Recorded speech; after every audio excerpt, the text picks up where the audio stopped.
Assalamualaikum warahmatullahi wabarakatuh. Saya Siti Nur Afika binti Sabri daripada PSV 3. Hari ini saya akan membentangkan tugasan dua pembentangan iaitu subjek EDUP 3013 Falsafah dan Pendidikan di Malaysia. Saya mendapat tajuk langkah pembentukan kurikulum mengikut model kurikulum TABA. Ini merupakan kulit depan pembentangan saya. Isi kandungan dalam pembentangan saya terdapat yang pertama biodata, kemudian isi kandungan, pengenalan, objektif bentuk keputusan kurikulum, 5 langkah pembangunan kurikulum model TABA, 4 strategi pengajaran untuk galak pemikiran kritis di kalangan pelajar. Yang kelima, 7 langkah pembentukan kurikulum TABA dan akhir sekali rujukan. Kemudian kita pergi kepada isi yang pertama iaitu pengenalan. Pengenalan kepada model TABA iaitu kurikulum sebagai rancangan untuk bertindak. Seterusnya, pendekatan bawah ke atas iaitu bottom up. Kemudian model TABA ini guru memainkan peranan yang penting untuk melaksanakan model TABA ini. Guru juga harus membantu dalam proses perkembangan kurikulum dan akhir sekali objektif sebagai platform untuk aktiviti di sekolah. Seterusnya, kita pergi kepada objektif bentuk keputusan kurikulum. Kurikulum seharusnya dibina oleh guru dan bukannya diturunkan dari atas ke bawah. Menurut Hilda Taba 1962, seperti yang dipetik oleh Yusuf Hashim tahun 2000, menggunakan pendekatan grassroots untuk membina kurikulum. Dalam objektif ini terdapat apa yang perlu disampaikan, yang kedua, apa yang harus ditekankan, yang ketiga, apa jenis isi kandungan yang perlu dipilih, dan akhir sekali, apa jenis pengalaman pembelajaran yang harus dititik beratkan. Seterusnya, 5 langkah pembangunan kurikulum model TABA. Yang pertama, langkah untuk menghasilkan unit kecil pelajaran mengikut grade dan mata pelajaran. Yang kedua, mencuba unit yang dihasilkan. Ketiga, menyemak semula pelajaran dan membuat penambahbaikan. Yang keempat, menilai skop dan urutan program.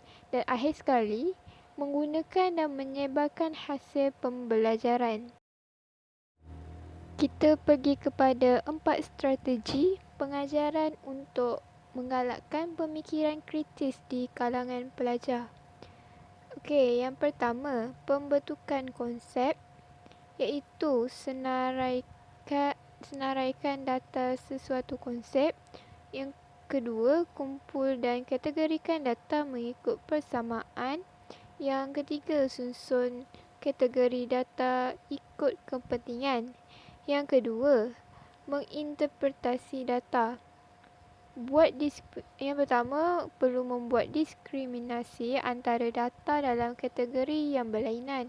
Kedua, buat pengasingan antara hubung kait kesan dan akibat. Yang ketiga, membuat rumusan atau inference daripada pemerhatian.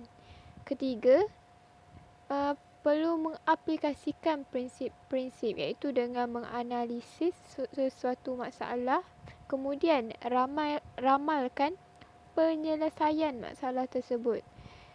Yang keempat, interpretasi iaitu perasaan, sikap dan nilai dengan membuat penyelesaian masalah secara interpersonal dengan membuat dan membincangkan pertimbangan nilai.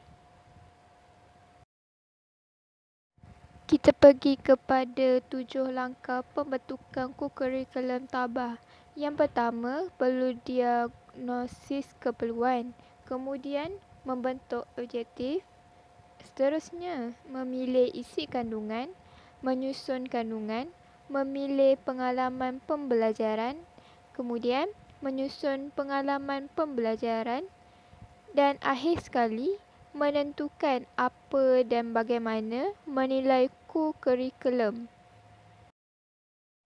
Sekarang kita pergi kepada langkah-langkahnya, iaitu pertama, diagnosis keperluan, iaitu mengenal pasti keperluan pelajaran, iaitu mereka yang menjadi sasaran untuk kurikulum yang dirancang. Langkah kedua iaitu membentuk objektif, iaitu objektif untuk kurikulum dibentuk. Ketiga, langkah memilih isi kandungan, iaitu objektif yang dipilih atau yang dibentuk membayangkan mata pelajaran dan kandungan kurikulum. Langkah keempat, menyusun kandungan, iaitu perancangan kurikulum atur isi kandungan yang telah dipilih secara tersusun. Perlu diambil kira kematangan pelajar, pencapaian pelajar dan minat mereka. Langkah kelima iaitu memilih pengalaman pembelajaran, iaitu dengan isi kandungan mesti disampaikan kepada pelajar.